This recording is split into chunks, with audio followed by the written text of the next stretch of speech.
just want to honor people's time tonight, both out there and up here. So we're going to get started. So thank you everybody for being here and for being a part of this conversation, the end of life planning. It is not something that anyone really ever wants to talk about, but it's the one thing that needs to be talked about. And we want to make sure that we are helping our loved ones in this time where there will be grief and there will be curiosity and there will be wonderings. But that's why we have these things set up here tonight, so we can help you be ready for whenever death comes. And again, it's the one thing in life that's guaranteed, but we never know when it's going to happen. And even when we do know it's going to happen, it's never really a positive thing to talk about. And so I know that there are probably going to be some really hard things that get brought up. And I want this to be a safe space where we can be vulnerable together, where we can ask some tough questions, where there's no judgment, but really just helping one another in our curiosity. Each of the people up here were personally picked to be a part of this conversation, people that I trust and people that I value a lot in this field. And so I hope because I trust them, you can trust them too. We're going to do introductions first and foremost, so you can kind of know who these people are. And then we really want it to be conversation-based, so we really want to answer the questions and curiosities that you have. I know up here some of us have questions for each other as well, like, yeah, how do you know, because we work, our paths cross a lot in a time of death. And so it's really important to be open and honest and share information with each other, which is why I wanted to do this night. I wanted to do this night right before COVID happened, and then COVID hit, and I had to wait until now to do it. But so I'm very, very excited. Thank you all for coming. And if more interest shows, we'll host another one. So heads up if I call you all again. So again, thank you for being here, and thank you for people online that are here too. I know you can't physically be here in person, but we're glad you're here. If you guys at home have a question, type it into the chat. Jenny is on too, and she'll make sure that your questions get answered as well. So you are just as important on our screen, and we want to make sure that your questions are answered too. So can you give me a thumbs up if you can hear me? Give me a thumbs up. Physically or on the thing. Okay, great. Thank you. Thank you. Thank you. Wonderful. You guys got some information out on the table. If you want to take notes on anything, you are welcome to do so. I'm going to stop talking, and we're going to do introductions and going down the line, so you can know who each of these people are and what they do for a living, and kind of what their role is in this end of life planning stuff. So, Katie, are you okay with me first? Sure. I don't know if this is on or. Did you turn it on? No. Oh, turn the top. Oh, sorry, I didn't teach you. My 7 bad. years of On the my top. education. On the top of where the words come up. Slide on. There we go. Do you know? Yes. Testing. Just project. Okay. Oh, good. Yeah, there you are. Oh, okay. Hello, I'm Katie Pivick. I am an estate planning attorney, and I do estate administration as well. What does that mean? Kind of in layman's terms. Yeah, so, you know, it's kind of funny, just as you were giving this introduction, I'm thinking about, I've had all these people up here, and I feel kind of humbled because I feel like what I take care of is sort of the paperwork side of things. Yeah. And it's important, but it seems less important than some of the more emotional aspects of it. So I write wills for people, I guess is like the easiest way to explain sort of my day-to-day job. Or people come to me and ask, do I need a will? Or what type of an estate plan might I need? These are my assets, these are my beneficiaries. Sometimes things get a little bit tricky, and we help kind of walk through both sort of how to effectuate the plans that they want to put in place. And then also, you know, attorneys are also called counselors. So part of it is sort of saying, well, I think that even though this is maybe the plan that you came in with, maybe you should think about X, Y, and Z. So we're always trying to think of not just sort of how to get your money or your assets from your hands to your loved one's hands, but also how to sort of caretake the best we can for the people that are left after you die in terms of taking care of that paperwork and making it as easy as possible and never leaving behind sort of this mess where your kids are fighting with each other over their assets if we can help it. So I take care of that sort of on the planning side and then also on the administration side where someone has died. You know, you've taken care of the sort of nuts and bolts of what has to happen after somebody died, but now you don't know what to do with their house, or you don't know how to gather the insurance money, or how to shut down annuities, or really how to administer all of that, get the last tax return done. Any of that kind of paperwork stuff that you may not know how to do for somebody that's passed away. I kind of guide people through that. Thank you. Your job is very important. Thank you. Very important. Yes. Bob, you're next. Good evening, Bob Solheim. I'm the co-founder and co-director of the NC Little Memorial Hospice in Edina. We're the longest serving residential hospice in the state of Minnesota. I had a dear friend of mine by the name of Newton Clendenin Will, who was like a father to me, and he died in a nursing home. After a lengthy illness, he died at age 90 of multiple myeloma, a disease he suffered from for almost 5 years. His wife had died at age 85. He was also 85 at the time. And after 3 years of caring for him, the doctors indicated he required more institutional care where there would be skilled nursing on site that could meet his needs. I was with him every day for the last 2 years of his life. He loved to have scripture read to him, especially the Psalms, put him to sleep and tiptoe out of the room. And what I didn't know was, unfortunately, the level of care that he received as the end was drawing near was very insufficient to what he really should have been receiving. And it was so disheartening and sad. At the end of his life, he had a very difficult death in a very nice place. But it was in response to that I decided there had to be something better for end of life for individuals. And that was the genesis of the Newton Clendenin Will Memorial Hospice. That we bought a 14-bedroom house. It had, we were able to convert 8 of the bedrooms into patient rooms, and then renovate the home to accommodate families and numerous visitors that would come and eat their meals with us, stay with us, and be a part of the level, providing a different level of care that their loved one would like. Over the years, we've cared for over 5,250 terminally ill patients that have come and died at the little hospice. And it's an incredible privilege to be able to provide hospice care to people, because it's hospice, as you hear tonight, is more about living than dying. And it's just a different model of providing a special kind of care to people when they really, really need it the most. Thank you. Most of you, or all of you, know who I am, Pastor Molly, and I serve here at St. Mark. I have a very deep passion for grief and loss ministry. It was the one thing that kept me from going to seminary, believe it or not, because I was so afraid of death, because I had so much death in my life. I was very angry at it, but because of my grandfather's death and his faith, that's what brought me back to knowing that death is guaranteed, and the ministry around death is so important. And it's not just for the one that's dying, but for the loved ones that are surrounding that person who's dying. It is just as important.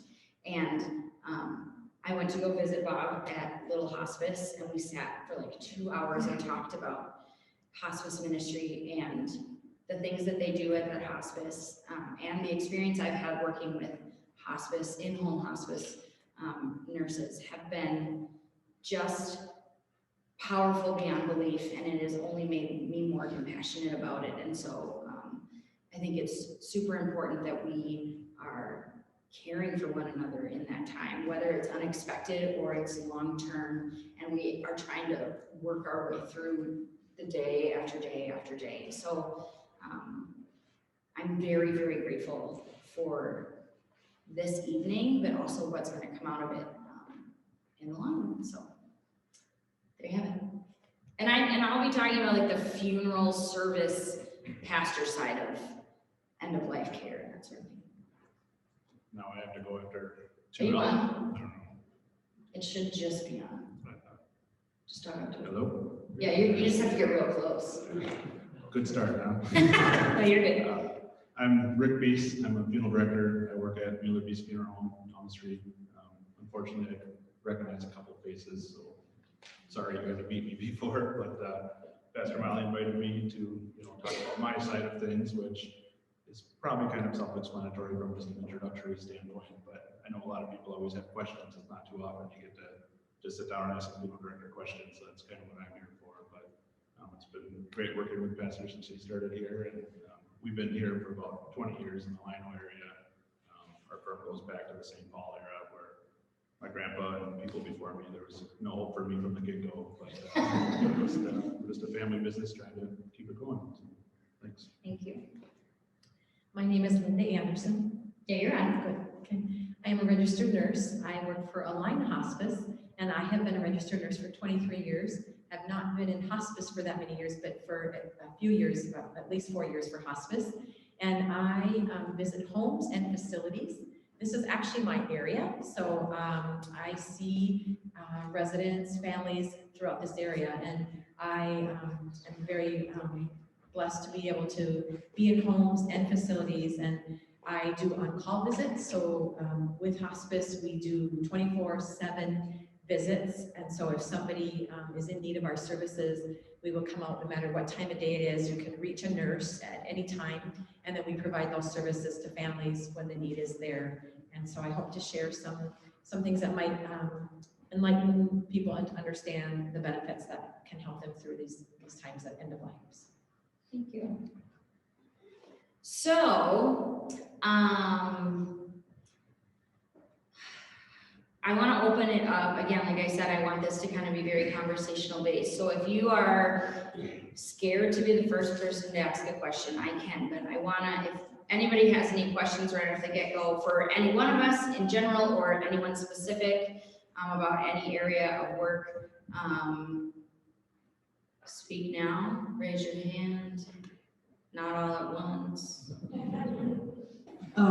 My question's really basic, that's why I'm not afraid to ask it first. And it's for Katie. I've heard about wills and I've heard about trust. What's the difference between will and trust? Great question. Basic, how's that a basic one? Reduce my jobs. No, it's basically when we die, whatever assets that we have go somewhere, right? We don't want them to just poof and go to the state. That's what we're trying to avoid. So we might say where we want them to go. And many things automatically pass to the people that you want them to go to. Like if you own a house with your spouse, it's likely that it's held in joint tenancy, which means that when you die, your spouse automatically takes title to that house. You don't have to do anything else about it. Similarly, if you name a beneficiary on a life insurance policy, that is automatic. You don't have to do anything. Do something called letters, testament, they give you the power to actually collect the assets that belong to a deceased person and then pass them out to whoever it says in the will. If you have a trust, it means that while you're still alive, you collect all the assets that you own and you retitle them, so you change the owner from yourself personally to the trust. And that helps you avoid that process where you have to go to court. Because while you die, the trust does not die. So the trust just continues on and you can still administer the trust without having to go to court. And there's, if you do wind up deciding to do an estate plan, there's various reasons why you might want a will or a trust. One of the main ones is privacy.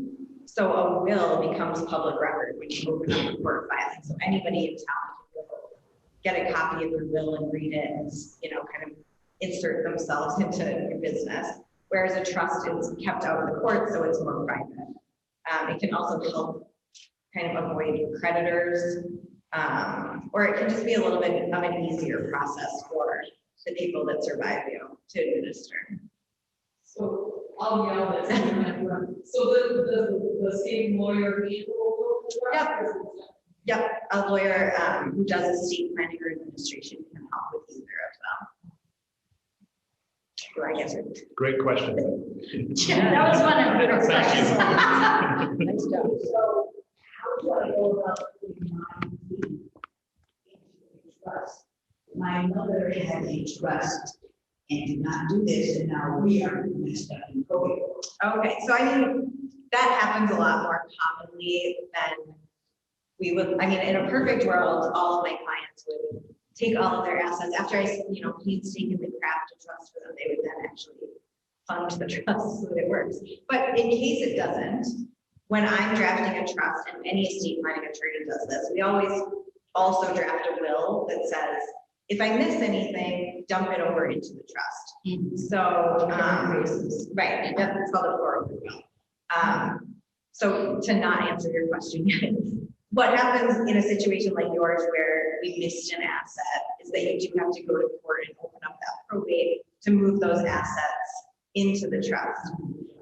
Yes, but if it was done properly, what would have happened is while your mother was still alive, she would have written a deed saying like from Jane Doe to Jane Doe as trustee of whatever the trust was called, and filed it. I really want to probably to my name, so. Right. That's what it was. Okay. So And I don't know if you can do that. exactly. Yes. Yeah. So usually when I'm putting together an estate plan for people, I will go through the step of actually drafting either the trust or the will, and then also give them like a detailed letter saying, okay, now it's your job to go out to the world and do X, Y, Z, and I'll draft the deed and I'll record the deed. I mean, I can't do everything, like I can't call all of your banks and just tell them to switch all of your bank accounts, but I'll give you a letter that says, okay, check off these things on the list so that we can try to get it in the best shape we can. Great, good question. I could probably just add lightly to that because I deal with people right away, and I can't tell you how many times I get questions related to that. And I mean, I don't have advice for you at that time. I've always said if I was smarter, I'd be an attorney, but it's not that feeling directly. So I can only kind of help you in the short term, but kind of what she's saying would answer and alleviate the concern that I get on a weekly basis. Just to piggyback on. Go ahead. Oh, wait. She took her shoes off. She's doing it now. Oh, yeah, because if people online, they won't be able to hear you, so it's good to have the microphone. Can you talk about putting your home into your children's name, whether that's a good idea or not? And why? I can talk about it, but I'm gonna give you like the most frustrating answer that you get for free, which is it depends, right? In certain circumstances, that's a really good idea. In certain circumstances, I would advise against it. Reasons that I see people doing it is because sometimes like you need to, this is not my area of expertise per se, but I can give you kind of a broad outline, is that you need to spend all of your money if you want to get state assistance when you go into like nursing care. And so if you have a home, which is a large asset, that can be used against you. So sometimes we'll plan ahead of time and transfer those assets to the next generation, so that by the time that the person who had owned the property needs to go into some sort of a nursing home or some sort of facility, they don't have the assets and they have spent down, I guess is the term we use, those assets. But sometimes, I mean, I guess it's hard to own property with a lot of different people, is one of the reasons that I advise against it. I mean, I have 2 brothers and a sister, and we all get along very well and speak to each other, but I don't know if I want to be realistic with any of them. So in that sense, it can be a difficult thing for that next generation to deal with. And then it can become more complicated if one of those owners gets a divorce, because they own 1/4 of this property, and that could be subject to a divorce decree, or if somebody has gambling debts, or if somebody has creditors of a different sort, all of a sudden, that family home or the family cabin that you want to maintain for your children, now all of these kind of third parties can creep in and get a piece out of it. So there's different planning that you can do that might make more sense or may not. If your kids are just gonna sell the house, then sure, put it in their names so that they can kind of get the monetary benefit from it. A transfer on God's deed, that avoids probate, correct? It does. A transfer of debt. So- Deed contract. Yeah. On debt, okay. So I spoke at the beginning about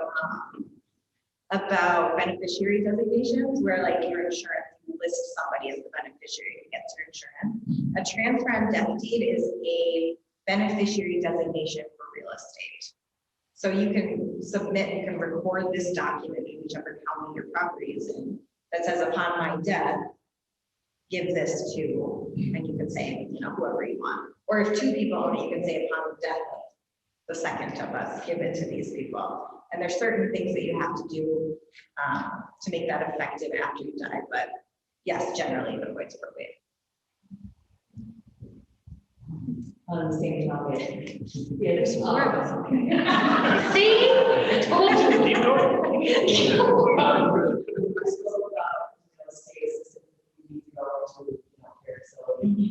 Is there a time frame that they can go back? I mean, Yes.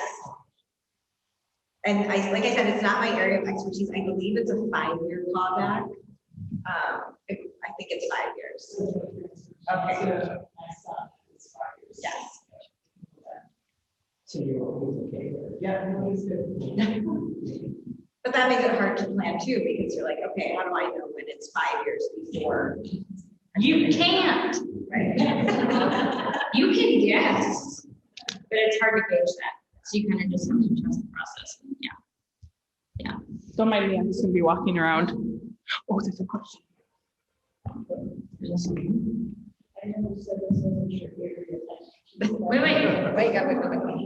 Wait, we need the microphone because we want to make sure. You got it? Yeah, no, I got it. There's a question on there. Okay, whoever just typed the question, you're up next, you're on deck. What happens when it's a husband and wife who own a house and one spouse goes into a Pearson? Can they come into the house or take the house? Okay, so again, not fully my area of expertise, but from what I can recall, they can't come after the house while there's a surviving spouse. What would normally happen is there would be a lien on the house, so that if that second spouse still owns the property when they die, that's when the state can come in and kind of get their piece. But you can, I think, you can still sell the house even if your spouse used that assistance.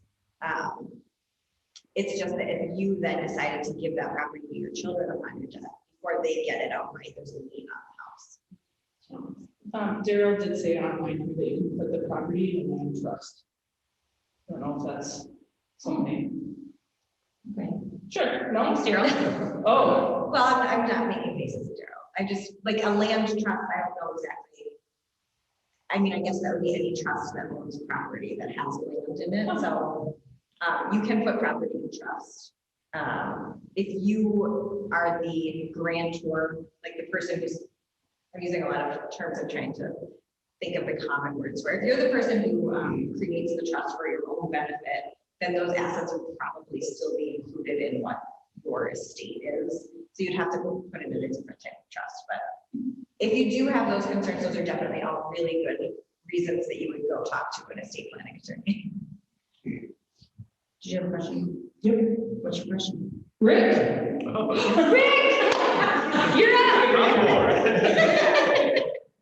Do you handle cremation as well as burials? Can you talk a little bit about that? Yeah, absolutely. You know, every funeral pretty much does offer both. You know, we were talking about it before everything started here, and you know, you name it nowadays, people do it. So really, well, our objective is just trying to make the service work both for the survivors. My grandpa's saying that these funerals are worth living because they're the ones going through the process, and then respecting the loved ones' wishes. It was kind of a fine line, and especially the last 16 months, it was a lot to navigate. But yeah, you know, we offer all options and kind of everything in between, because like I said earlier, you name it, people do it. And like I said, we were talking, you know, there's cremation, there's full burial. You can do a viewing, but then do a cremation after that, Better answer. right?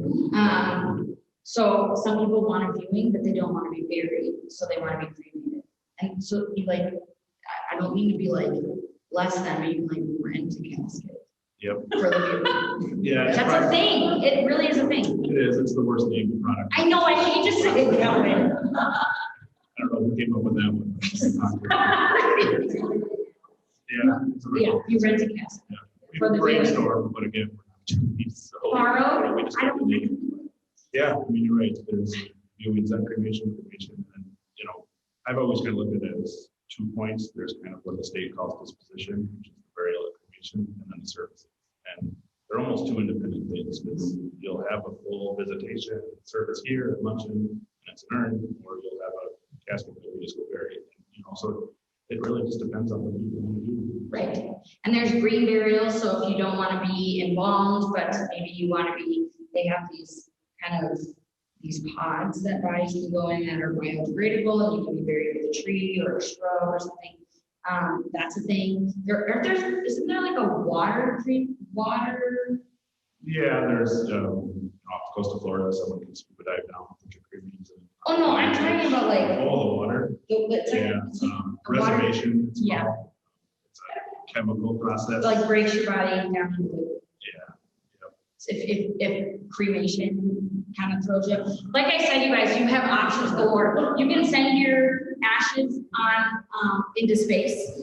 You can have your ashes kind of Yep. buried kind of with, in coral in the ocean. yeah. You can, I mean, you guys, people have been having, have you had any living funerals?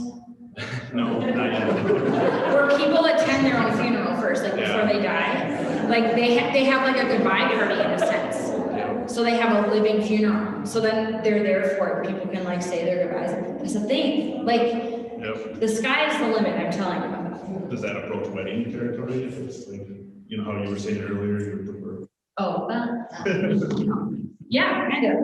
So, yeah, it's endless. So, whatever you decide is gonna be respected.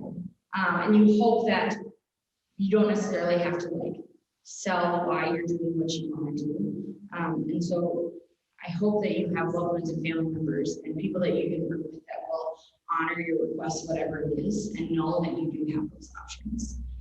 Yeah, if I could offer one suggestion, it's just that, just have a conversation. I mean, even if I've been that thing, you know, I've been doing it about 20 years full time. The first thing when people come in, it's always, what would mom want?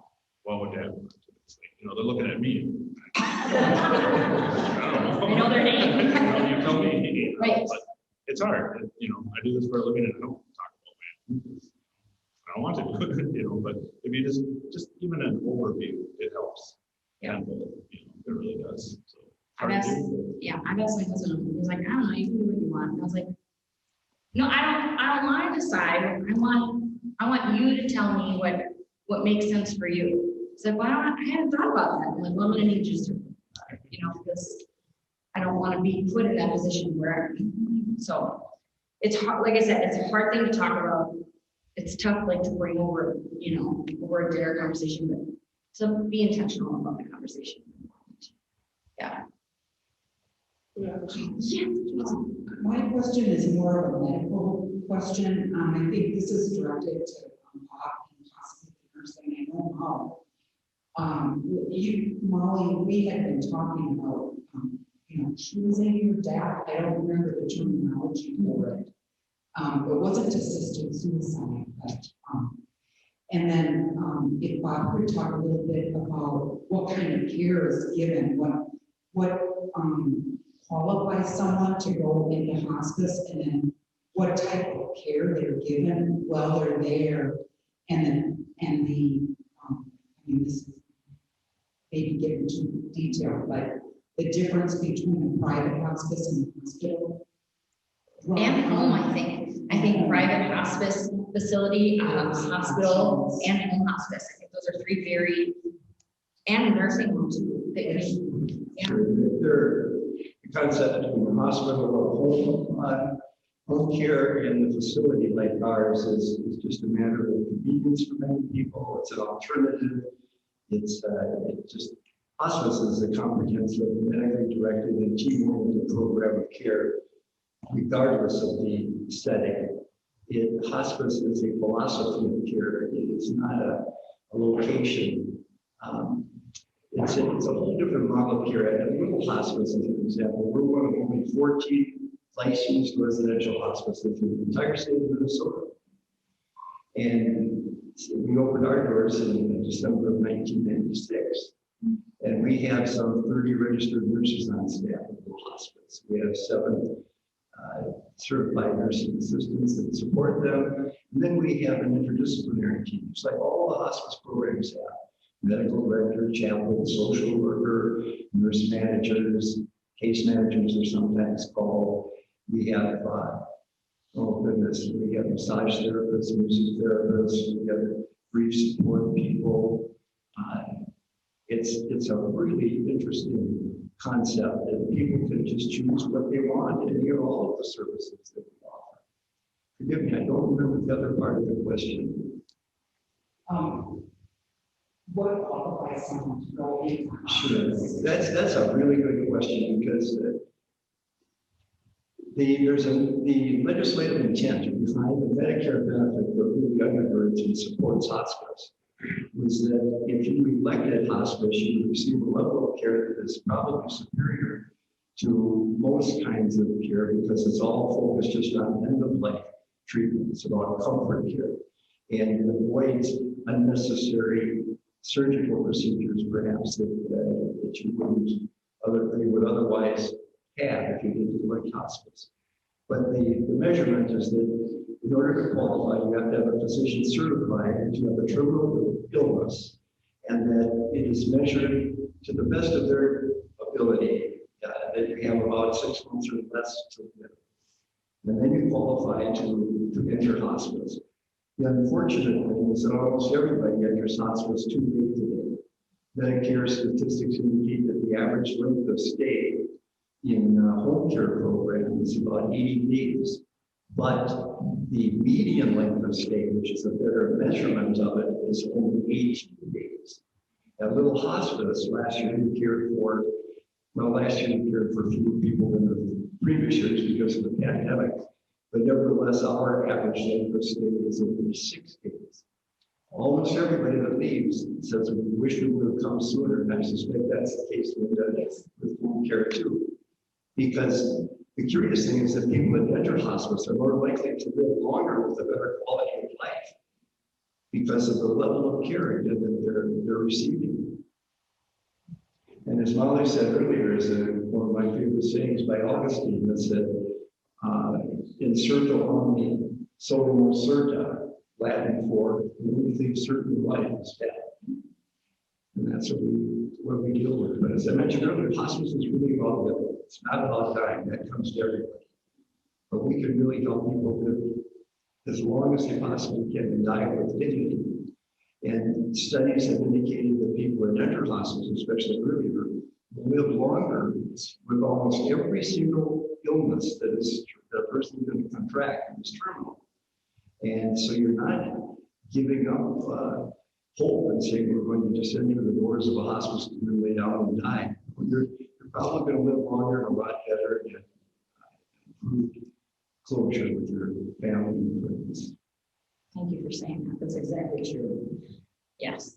Do you have anything to add to that? Well, you had mentioned about medication, like just thinking end of life, but how people stay comfortable or just what medications are used. And you said something like about assisted suicide. And I know people become frightened about that because at end of life, when somebody is having a difficult time breathing or they're in a lot of pain. So then at that time, that's when we are helping with medication and giving it more often, but that is regulated by a physician and we are in constant communication with them. So it may be, they might have some medication just as needed, but as things progress, then they may be getting that every 4 hours. And so we might just be increasing them, but we see them become very comfortable, because we don't want to see anybody suffer at end of life, but we want to make sure that they're getting what they need to be comfortable. So we do get that a lot from people, and I've had many people. I recently had a death from a family, and the daughter said to me, did we give them too much at the end of life? Because we were giving, medication and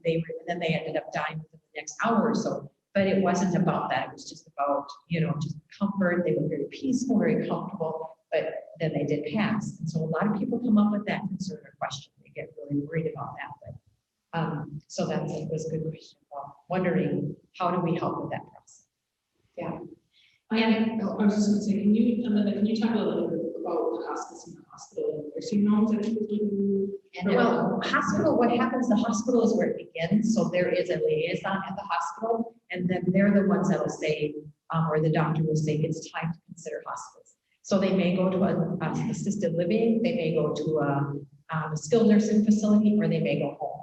And so that's where that begins. That referral has to come in. So you have to have 2 doctors in order to qualify for hospice with Medicare. It has to be their primary physician or someone at the hospital. And then it's the hospice physician that's going to do the admission. So then we go to the hospital or to the facility where they will be staying or their home. And then we begin the admission and be what it may be. It may be a terminal diagnosis. It could be Alzheimer's, dementia.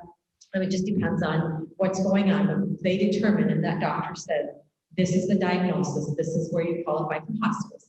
And then you come on the program. And then we set up our services and we explain, and like Bob said, like we'll have massage therapy, we have social work, we have home health aides, we have a team of people that work together to provide support for the family and for the patient or the resident, because it's definitely a team effort. So we want to make sure that everybody knows that they have support, and then that support goes on after too. There's bereavement services up to 13 months after our program. So we really, really want to make sure that everybody has that support that they need. So it's but it's a very, and again, a lot of people get really, they worry. They're like, oh no, I'm going to come on hospice and then I'm going to die right away.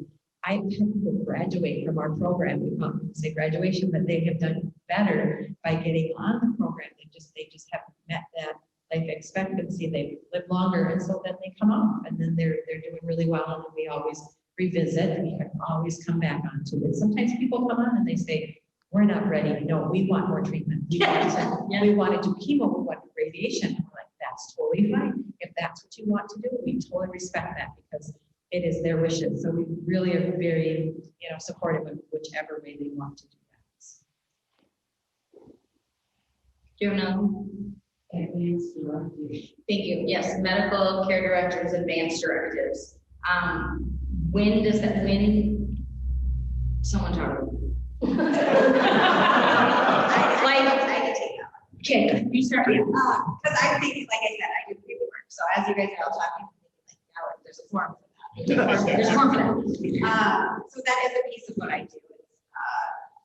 Is like a living will or a healthcare directive that both, it can say, as you were saying, like people come to you and say, oh, what do I want? Well, you can write it down if you are scared to have a conversation with your kids or if it's uncomfortable. You can put it in a document that says, not just I want to be cremated or I want to have this type of burial, but you can also say exactly what types of end of life care you want. Do not resuscitate. Exactly. In a vegetative state, Yeah. And it is good to sort of just think about it at a time where it's not a crisis yet, where you're kind of thinking about, okay, if I can plan the best death, how would I want that to be? And what choices, a lot of what I do is just trying to help people make those decisions for themselves so that they don't leave that burden on people that are going to have to step in and make some of those decisions for them when they're not capable of it anymore, which could be while you're still alive or it could be after you pass. So are those, like the family, are they in charge of those, or do they go to your doctor, do they go to what happens to that, right? So when you do name someone as your agent, so this is the person where if I'm incapacitated, they get to make those decisions for me. And you can name alternate agents or you can name co-agents. I don't keep executed copies, so I don't keep any of the originals of those. Usually I'll have somebody sign 2 or 3 copies. I say, okay, put one in wherever you put your important safe documents, give one to your primary care physician, and then give one to your agent.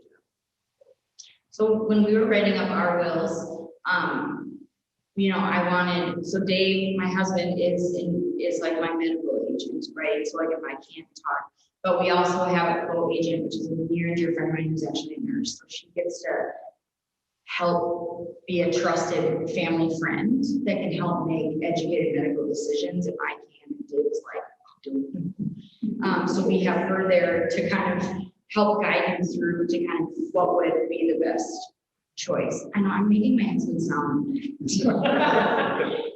But he gets overwhelmed with stuff like this. So I mean, I'm helping him by having these co-agents. My parents are going through this process right now too, and so they want me to be the medical agent, and they want my sister to be kind of the finance, but they also have it very laid out on a piece of paper, like this is where our finances go. So it's not like my sister gets to be like, that's up to me. Like that's not how that goes, but she will be the one to explain it to us because she has a background in that. So so you just kind of have to, who do you want, who do you trust to kind of make those decisions? And we have it written down with our rules.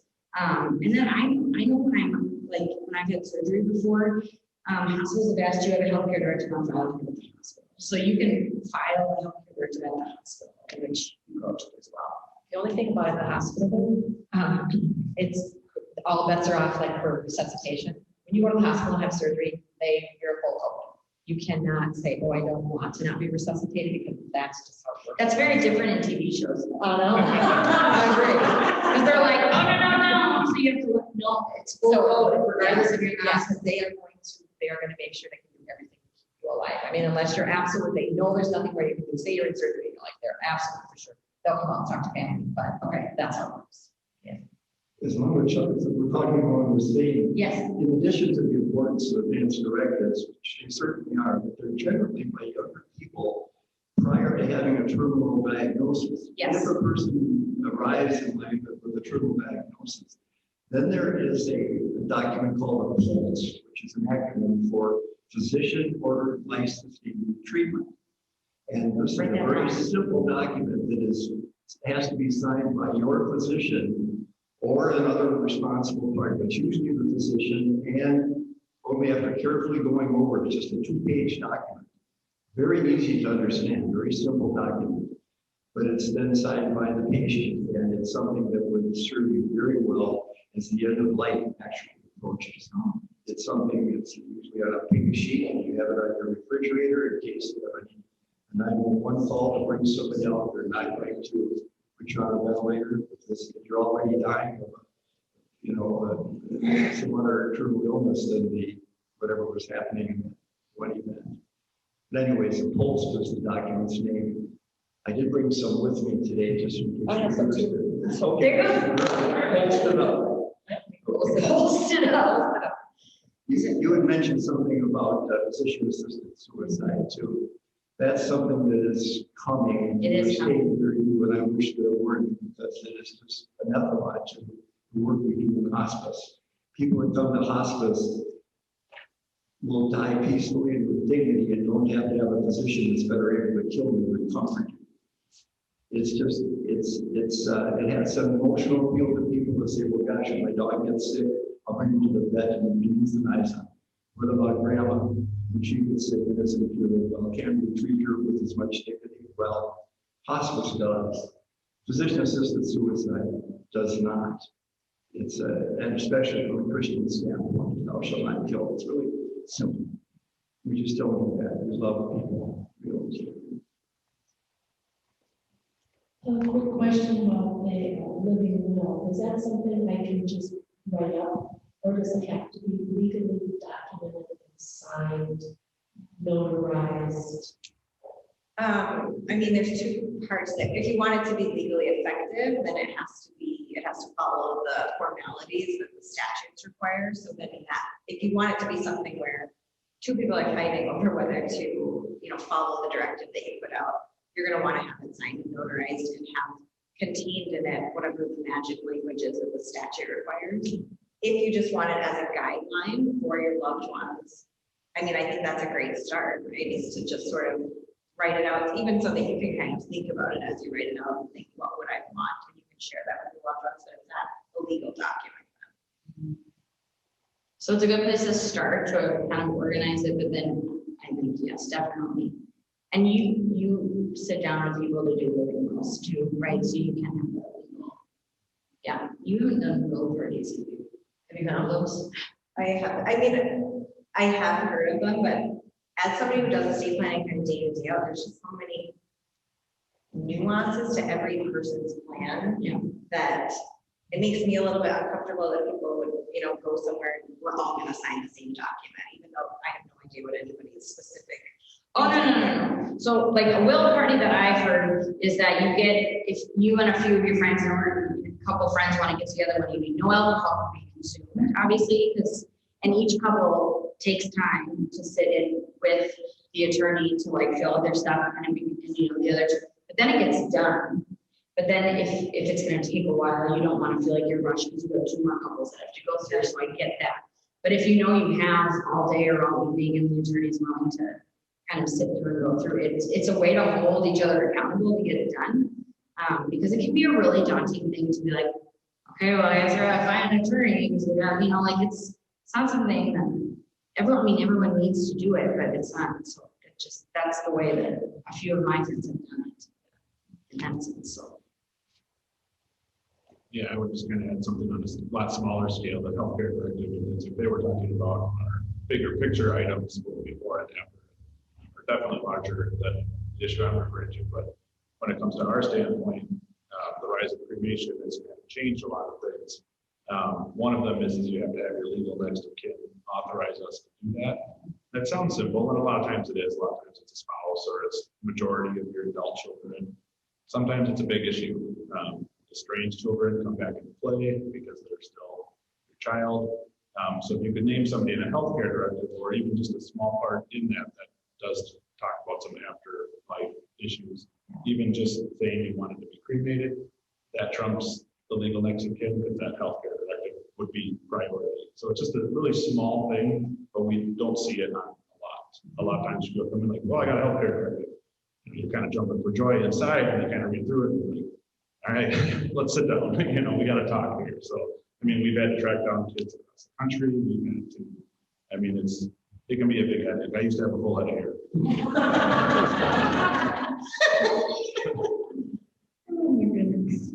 This question is for Rich and as far as pre-planning arrangements, what would you like to see?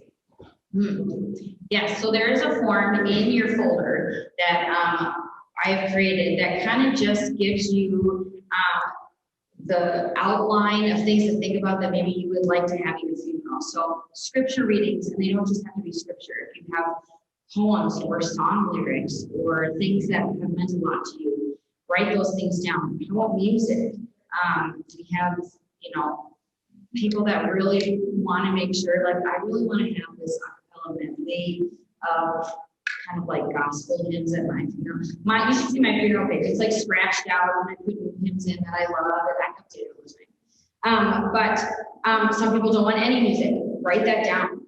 So people are like, well, they didn't want any music.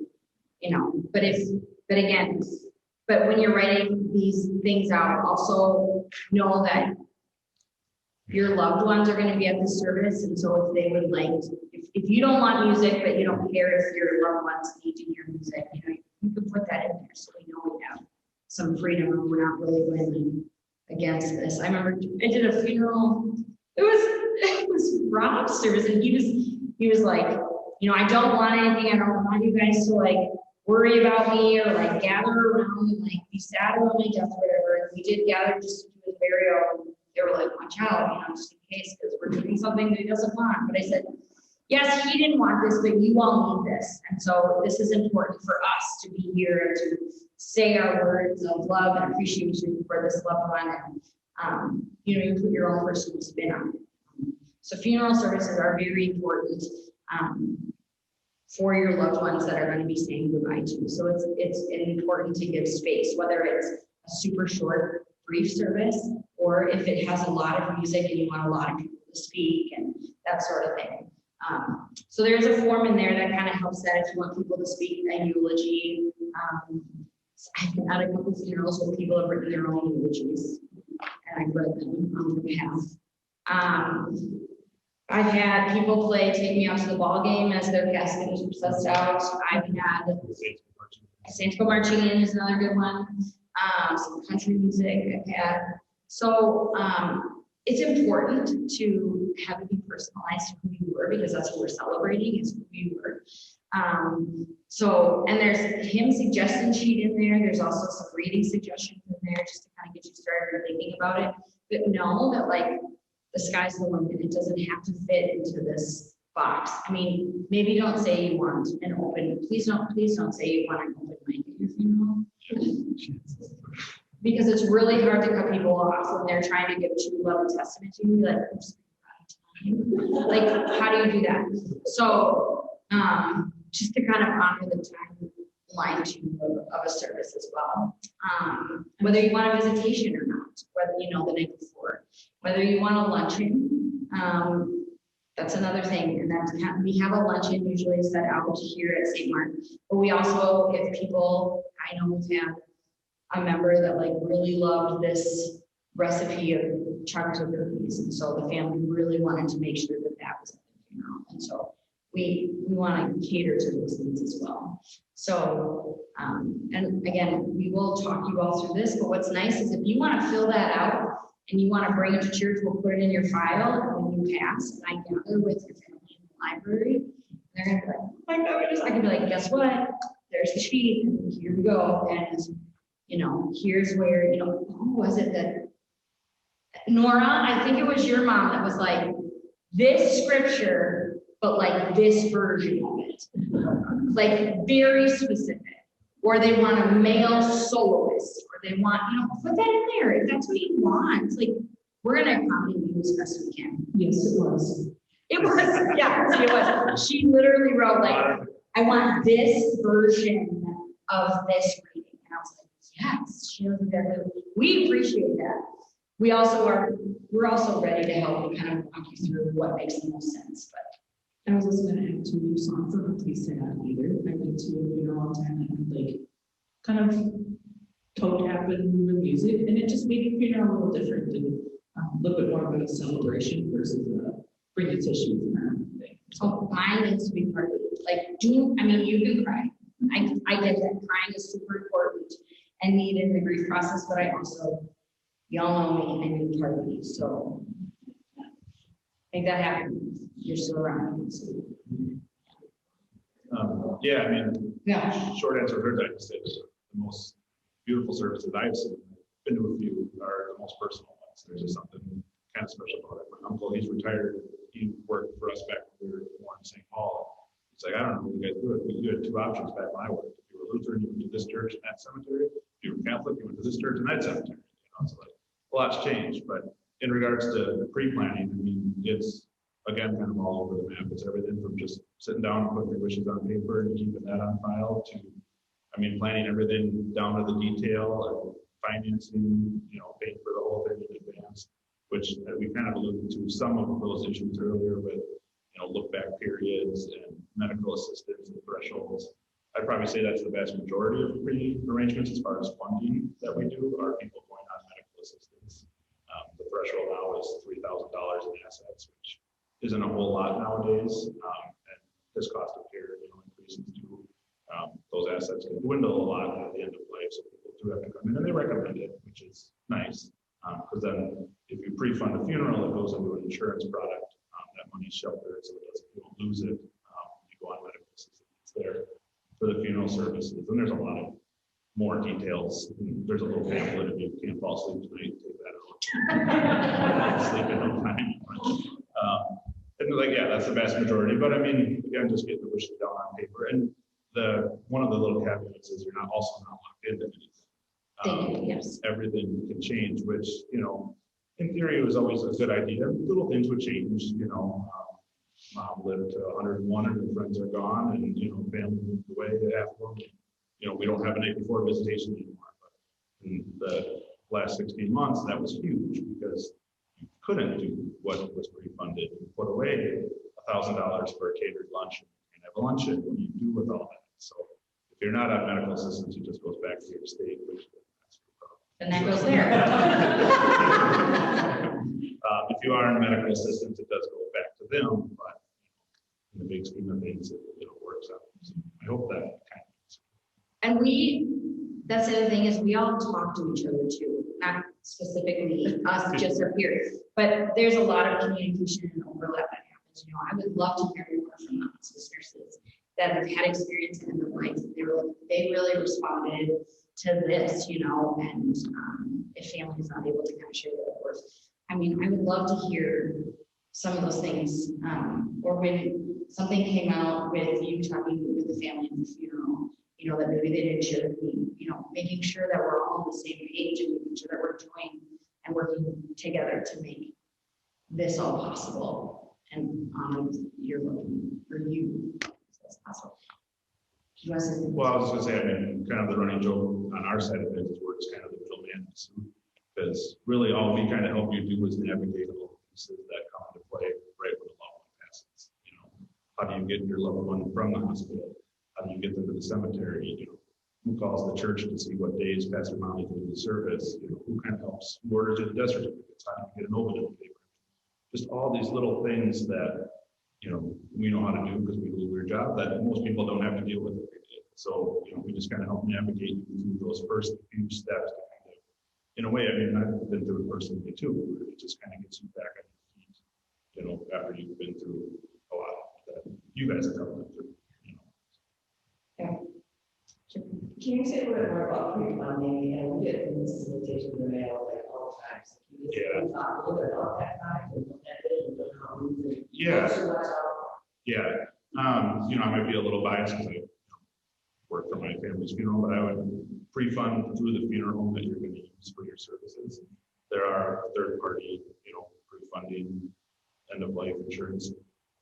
They work on commission. That's, you know, what they do, and some of them are great, and they do help out and, you know, work with them. I don't want to make them sound like they're out there trying to coach people either, but you know, I didn't go into this to sell life insurance. So really, all we're trying to kind of get you to do is, you know, hey, this is what it's going to cost based on what you want to do. You know, just heads up, FYI, this is coming. You know, it's up to you on what you want to do. If you want to put money down before that, you can. By law, we can't take that money because we're not doing service at that time. So we have to put it somewhere. So, you know, historically, banks would use their banks. Funerals would use banks. We put it in a CD, but then you have to pay tax on the interest, there's more maintenance. So there's life insurance products, there's policies and annuities. It just depends on factors. Is there any protection from pricing? I mean, That's going to depend on the funeral too. Yeah, some do, some don't. We, you know, guarantee use that in quotes because, like, so let's say you fund it today, the death takes place 20 years from now. Our costs aren't going to go up. You know, sorry, but they are. We say what we'll do is we'll do that service for what's in the policy at that time. So we're kind of taking the risk that the policy is going to grow enough to cover our inflation. There's always two parts to a funeral bill. There's our charges, and then there's the church, cemetery. It's all on us, yeah, I know. Outside charges that we a lot of times pay our families on behalf, just because it's easier. You know, all the bills are coming from one place. You're not writing on each check to different places. Yes. So we'll take care of all those things. We don't guarantee those because we have no control. The cemetery could double tomorrow. The newspaper definitely double tomorrow. So, you know, but so those things, some people do fund, some don't. You know, that's personal preference. The policies that we do, they're called irrevocable, which means once they're set up, they can't be cashed out again. You can't come to me in 5 years and say, I need that money back. This or that. I can't, you know. And a lot of that's consumer protection. You know, you do have a strange kid that comes back, wants money, they can't get it either. You know, it's protected, it's there. It also is protected against medical assistance. It doesn't count as one of your assets. So, but once they're set up, they're locked in. There's nothing you can do. You can switch funeral homes. You know, you get mad at me, he was a terrible panelist. You know, you can, they're transferable, you know. So they're your policy or your policy. So I have a question with that as well, as a follow-up. Like, also, for instance, my parents have holes in the wall. I know that's not what it's called, but I can't think of the word right now. Holes, niches. Niches, thank you. I'm like, holes in the wall. Do you need like patching? you guys look Niche has already been paid for, is Yeah. that completely different than the payment? of the Yeah, funeral? kind of, So that's this is- probably through a cemetery, and that's, I mean, basically, they're a property where they own that property. That can create some issues too, where, you know, we're talking about transfers after death, and you know, what happens to cemetery property. And paperwork there. It's a little different, because those you actually buy, I mean, your parents own that, it's not, like, we're gonna use it, well, it's weird to say, we're gonna use it in the future, but it's not, you know, at some point, we're gonna cash this policy out before they paid them the money. So it's a little different, but similar, you know, and, you know, if you are thinking of burial or a casket burial, obviously, do the cemetery first, get all that done, because when it comes to a casket burial, I don't want to say it's clock ticking, but there's just, you know, a little bit quicker, you need to start shopping cemetery property. So, That's a good segue into what I want to say. So one of the things that I'm hoping that we will get started this fall is starting a capital campaign for a columbarium here at St. Mark. This has been brought up to me multiple times by different people, like, will we ever get a columbarium? What is a columbarium? So columbarium is Holes in the wall. those are campaigns. Right. I'm sorry. Get your real estate now. It is a spot usually on a church property or a cemetery property where remains can go. That usually has marble or something where your name and dates can be etched in. And you can claim a niche to put, and you can do a double wide if you and your spouse want to go in one, or you can buy a single. We got options here. But it's a place for you if you don't want to go to any random cemetery, if you don't want your ashes to be scattered somewhere, if you don't want to sit on your child's mantle forever, you know, this is, or the funeral home. Yeah, and grandparents live there for a while. So I really would love to have more of a conversation, get a columbarium team together so we can start funding for a columbarium. We have beautiful property already that would accommodate one really nicely. And I think it would be an incredible addition. I know a lot of people have talked about why would I want to be anywhere else but my church that I love and grew up in.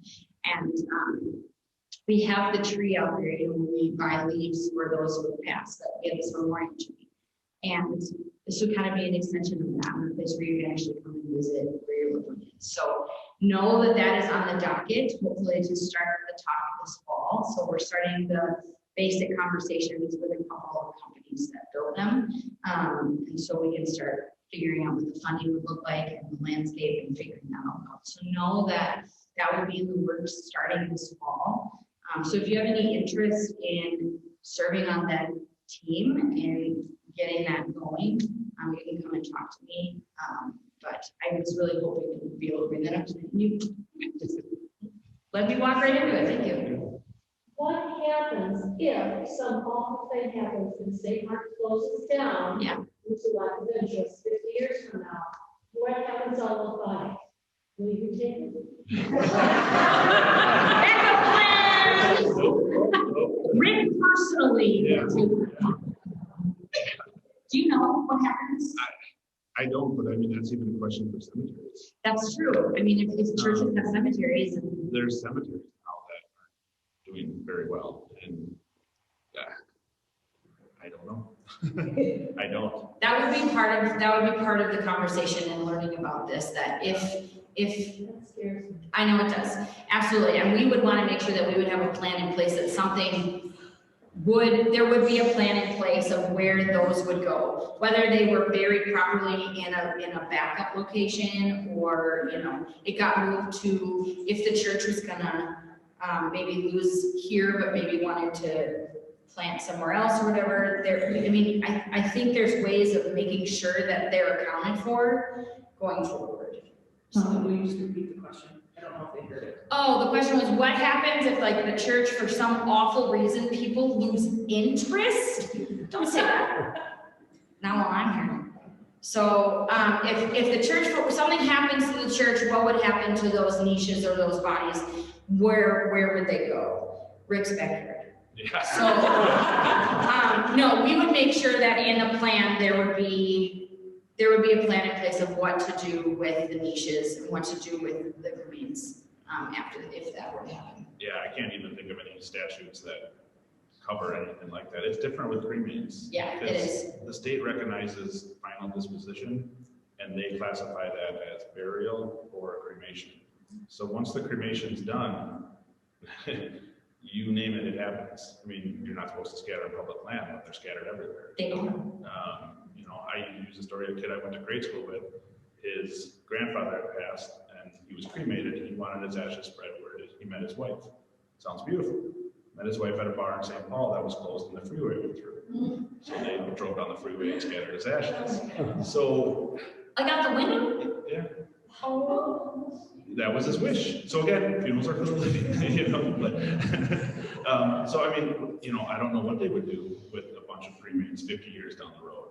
But I think that's part of the process when talking about it for these companies that build them. I think there's, because it's separate. Yeah. And I think there's things where, you know, there's things like the Anatomy of Bequest program at the University of Minnesota, where people are donated. They'll cremate after everything's done, and then if people don't want them back, they do kind of like, I don't want to say mass grave because that sounds bad, but they bury them in Lakewood in Minneapolis. Oh, sure. So there's probably like a backup. Yes. Where you could say like, hey, this cemetery, take them if this doesn't happen. Because a lot of churches are doing this. Yes. I can think of about 6 of them off the top of my head that are doing this. And they've been very popular because, especially out here, challenge that we have is there's not a lot of cemeteries. There's just not. So, you know, that's a good question, but I'm in favor of it if you can answer that question as well. When we were talking about the green burials earlier, is there, the only one on the cemetery I know of is in is there any other ones? The Catholic Cemetery Resurrection, they started a section. I know Roselawn and Roseville had started a little section. That was always kind of the catch.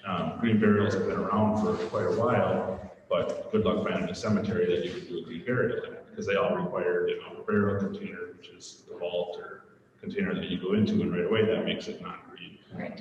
Technically, there'd be a green burial, no embalming, wood casket, and that's what a lot of these ones require. It can be wood, it doesn't have to be, or there's wicker, there's, you know, all kinds of things.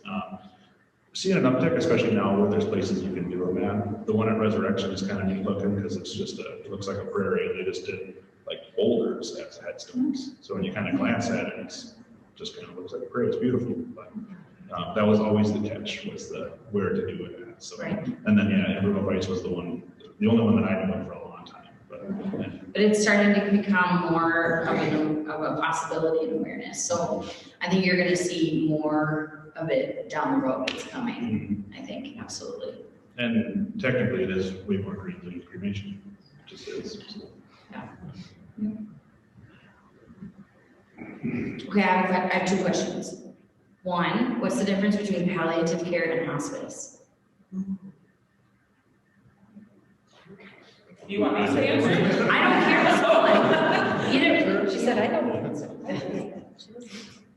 Okay, this is correct.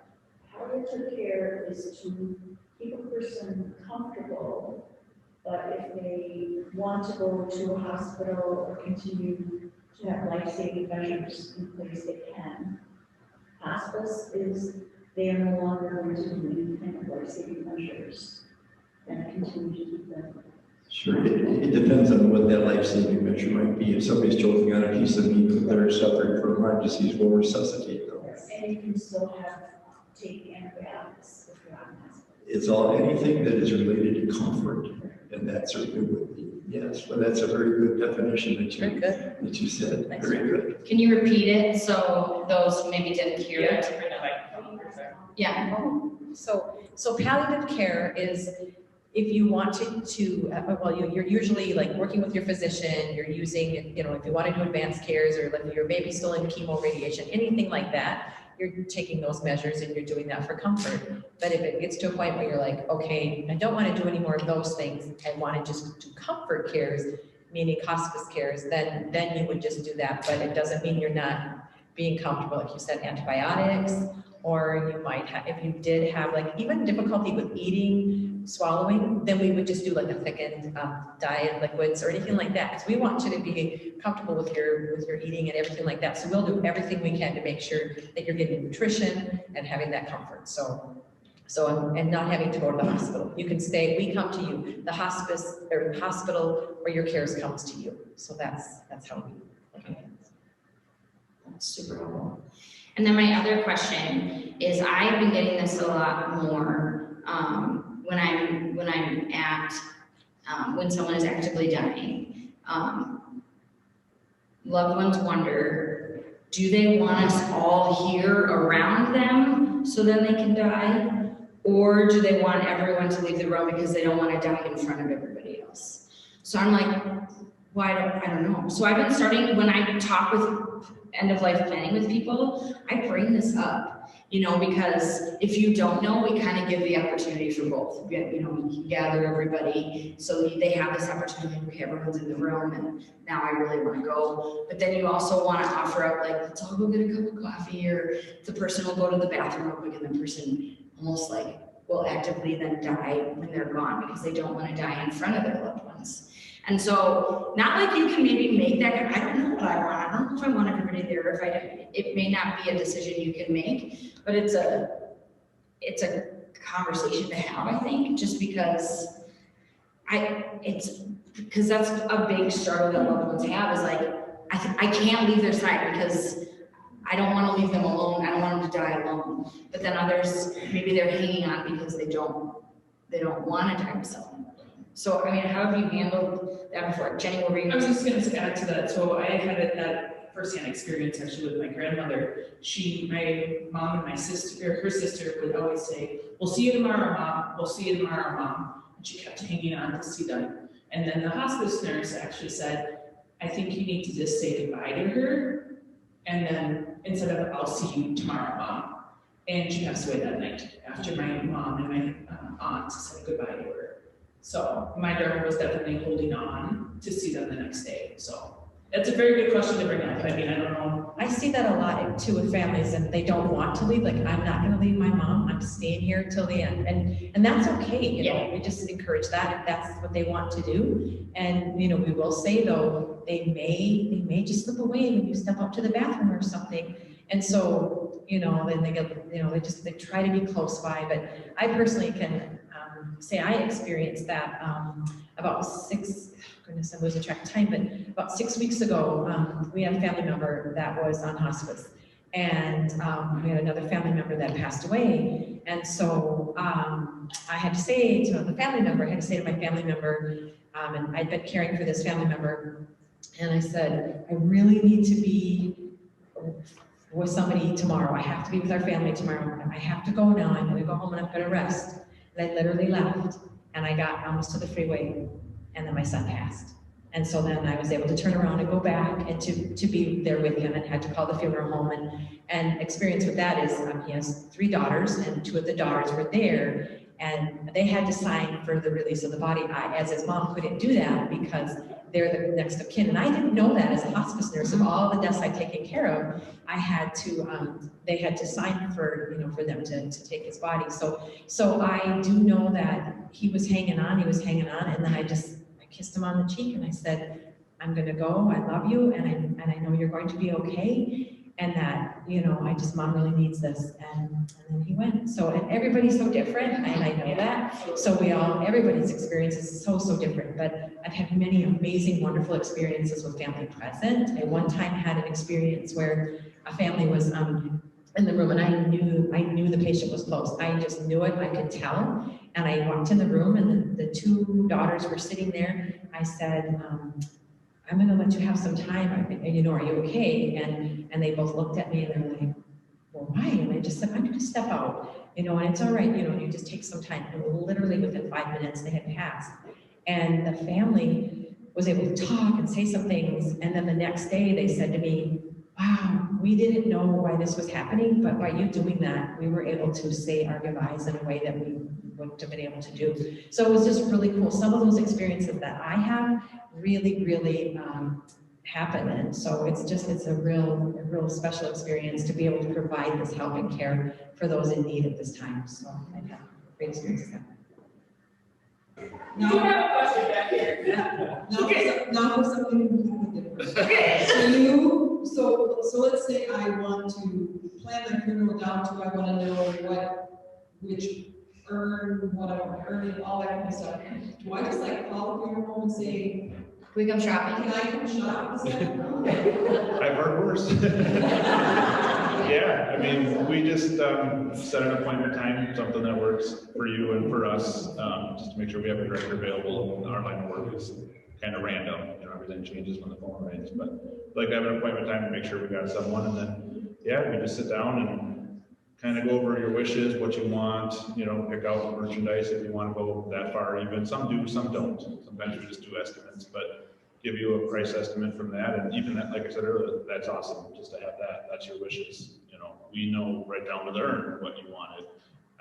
Then the whole funding is, you know, the second part of it, again, it's kind of like two phases. But then we handle, like you said, then we handle funding through the funeral home. Yeah, there's an insurance policy, I'm also a licensed insurance agent, so I'm real popular at parties.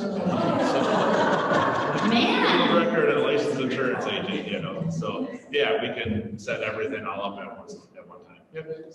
And then have you had family members that have built urns? That's a Yeah, common thing, absolutely, too. and that's kind of like, I said earlier, the more personal, the better. I mean, I didn't go into sell urns either, people have made them, one guy made his to look like a mini casket, and the director thought that was awesome, so it looked really cool. People bring in things, you know, from the, you know, cliche coffee can, one person was an empty tequila bottle, you know, I don't know if that works at church, but I mean, I'm not gonna judge. you name it, people do it, whatever works, so, yeah. There you I just want to say, I had a recent experience with your brother, Garrett. Oh, I'm sorry. Wonderful, Good. wonderful experience. Thank you. for Yeah. all your help. Thank you. Well, and I can attest to that too, because for our family, we used their services. Amazing, amazing. I just hands down. And I didn't know he was going to be here tonight, so yeah, I'm just not saying. Give me that so. $20. Okay, sure. Oh, Okay, you all approve of that one, more shares. You guys are wonderful, really wonderful.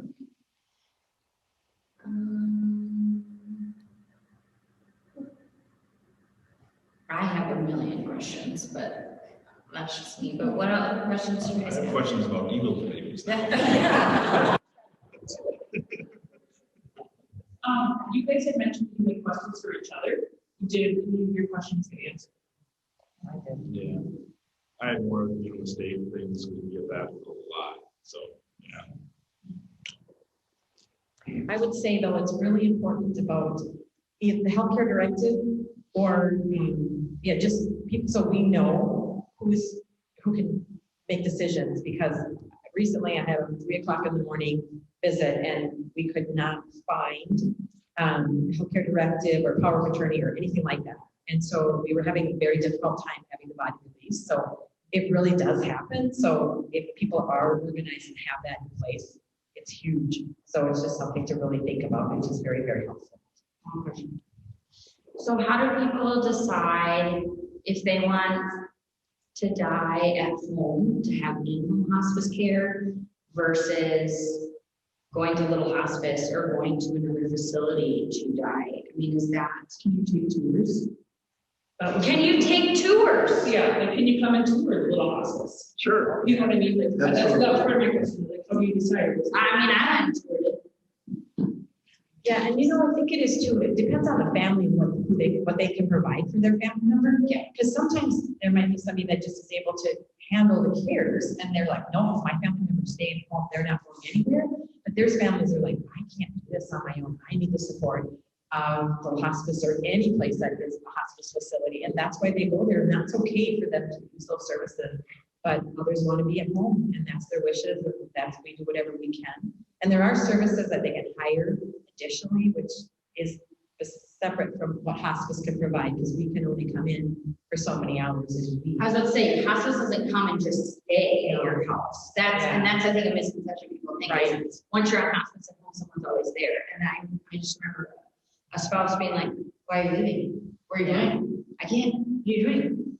And so they just thought that hospice was moving right until the person died. And what happens is these families, they'll do shifts. Yeah, so then we'll have, different families and they literally sign up and Johnny's got this shift, Billy's got this shift, and Connie's got this shift. I mean, literally they have it all planned out. It's just incredible. And so that's where people are just like, we're going to be here this period of time, and they just help each other out. And they know there's going to be an end. They know it's probably a time frame that they can handle. But if it's just overwhelming and you're not able to do it, it's totally fine to go to a facility because there's 24-hour nursing care there, and they're amazing. And they do a fantastic job. So. There are really a number of reasons why people would come to the facility in regards to that. We often have a couple of very for 60 years, and they come to us and the caregiver looks like she is in more shape than the patient. They're just exhausted, frightened. The medications that they are so sophisticated that it's not always easy to properly medicate you because good instruction in the absence of a nurse. It's just the way it is. And many people don't want to die in the home and then have that memory of, especially younger patients with children. They don't want to see the dad die all the time. It's all different. But, we've seen it a few times where the caregiver has passed before the person that they were caring for because how hard it was on them. Yeah. Is the little hospital facility, is it all private pay or is it insurance? No, So let me re-ask the question. Is Little Hospice private pay or is it all through insurance? Great question. that's a good question. We're private pay only. We charge $600 a day, and our actual cost approaches $1,000 a day. So we raise over $1 million a year just to break even. It's very expensive, but we provide a very high level of care at the hospice. We have 2, 3, 4 nurses on duty taking care of 4 to 8 patients. And we just, many nursing homes will perhaps have one nurse for 20, 30, 40 patients, which we do often more than care 24 hours a day. Can you prepay for that? Can you prepay for hospice care? Well, you could, but we haven't seen it happen. I'm just curious. That's a good question, though. Yeah, the average length of stay, as I mentioned, with the hospice is 6 days. So the average family pays something around $3,000 in the way.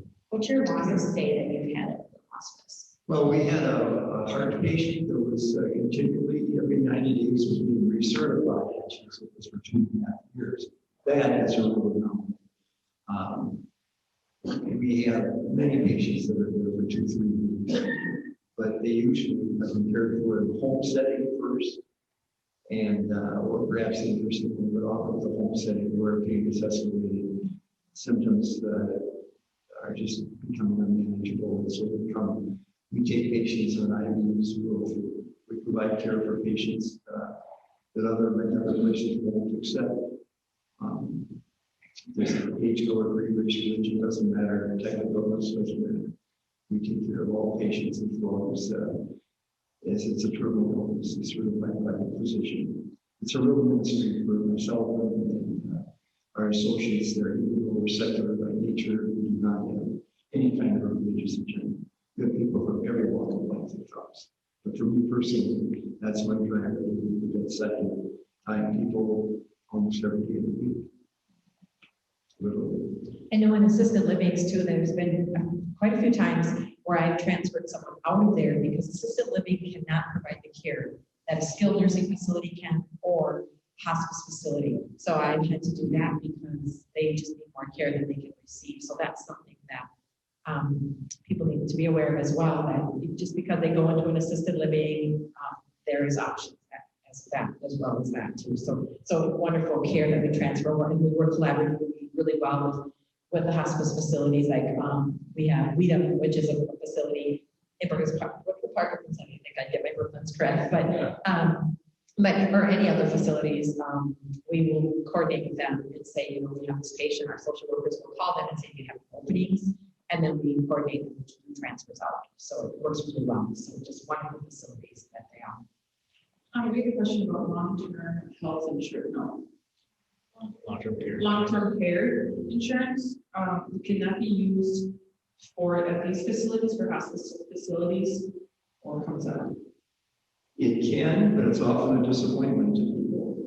Oftentimes the document will say something effective, we cover 100% of hospice costs.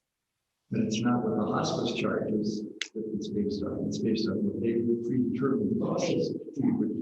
That's why we don't work with health insurance organizations for that very reason. They would want to negotiate with us. Our $600, they would maybe pay us $400 for 3 of them. And we wouldn't survive. Right. And you, I know that, you want to make sure that the people that are going to go to hospice are getting the absolute top-notch hospice care, and now insurance companies determining who gets what level of care. You give the best across the board, and that's why you guys are probably, absolutely. And there are some facilities that we go into facilities that are assisted living facilities that are just not that great. I'm just gonna be honest, but I always say I'm a guest in their facility and I'm there to take care of my residents, and I will do the best I can, provide the best care to them, even though it may not be in the best setting, but that's our goal, is to make sure that person who's on hospice is getting the best care that they can get. So it's just something we really really look at to make sure we're focused on that.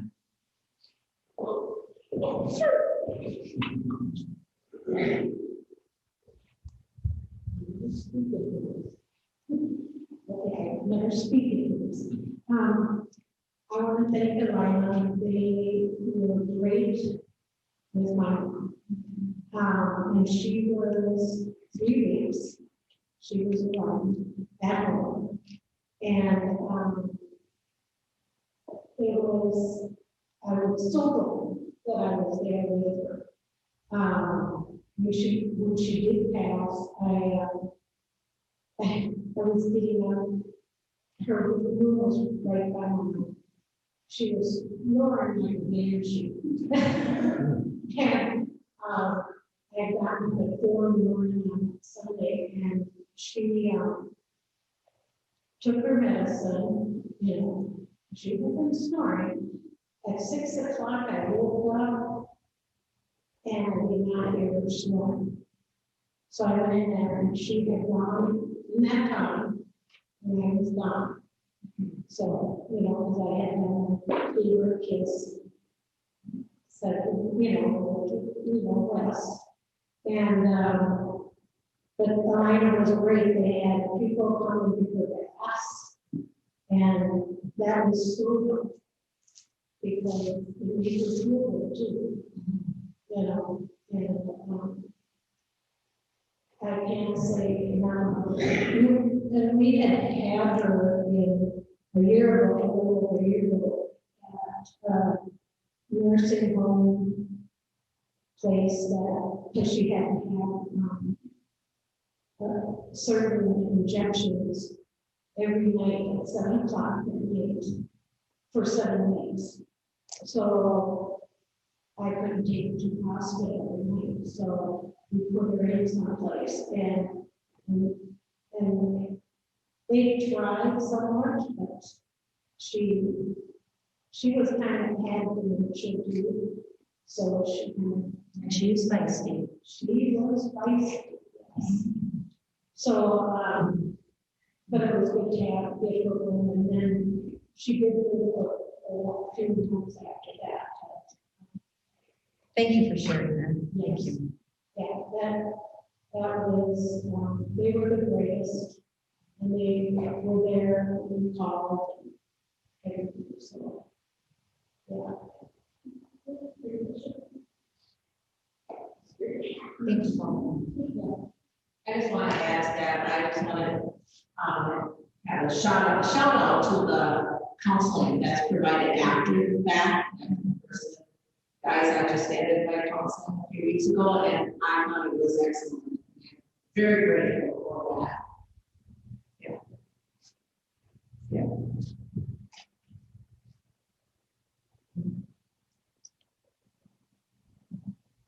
And we exhausted you.